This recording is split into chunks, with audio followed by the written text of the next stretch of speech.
Grammy-nominated Afrobeats sensation Davido has gifted his personal driver, Tunde Yusuf, a brand new Lexus SUV. Yusuf, also a tour assistant, shared a photo of the luxurious vehicle on Instagram, expressing gratitude and prayers for Davido. Congratulations to me, person with praying hands, person with praying hands, person with praying hands, person with praying hands. God bless you 001 my boss. At Davido you no go ever for my ogre. Obo dan do am again, he wrote. Why I wear face mask, my goal is to perform at O2 Indigo, DJ Tuzo, Jagaban of Mainland 0:02 or 1 o'clock.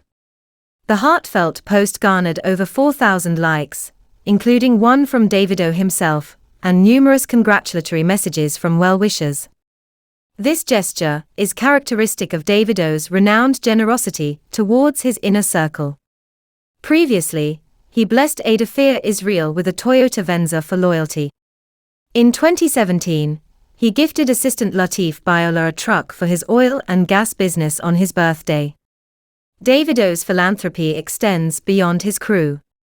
On his birthday in 2021, he raised $250 million for Nigerian orphanage homes.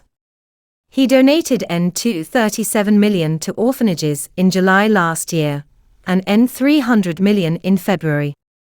Davido's kindness has earned him admiration and respect from fans and peers alike, solidifying his reputation as a compassionate and generous artist. 5 fire engines and a bulk water carrier were sent to tackle the fire at a property in Cheng near Ashford on Thursday morning. Friday, the 20th of September 2024, 21:44 UK. Pic, iStock. Image. Pic, iStock. A woman has died after an explosion at a bungalow in Kent. The blast happened at a property on Canterbury Road in Cheng, near Ashford, on Thursday morning. The woman was treated at the scene by ambulance crews, who were called at 11:50 a.m. She was airlifted to King's College Hospital in London but later died, according to South East Coast Ambulance Service. The family dog was handed over to a vet after emerging from the rubble after the fire. Kent Fire and Rescue Service is investigating what caused the explosion. 5 fire engines and a bulk water carrier were sent to tackle the blaze, the service added. Work on the huge international study, which was published today, saw researchers test samples of animals that were sold at market stalls in Wuhan, China, in the months before the coronavirus outbreak. Medical workers take swab samples from residents in a street in Wuhan in 2020. Medical workers take swab samples from residents in a street in Wuhan in 2020. Coronavirus began life in a wet market, where there were infected animals, a major international study claimed. Scientists rejected the populist theory that COVID was leaked from a laboratory, and insisted the virus started in the wet market in Wuhan, China. Genetic samples of animals that were sold at the market stalls in 2019 found traces of the COVID virus in some species.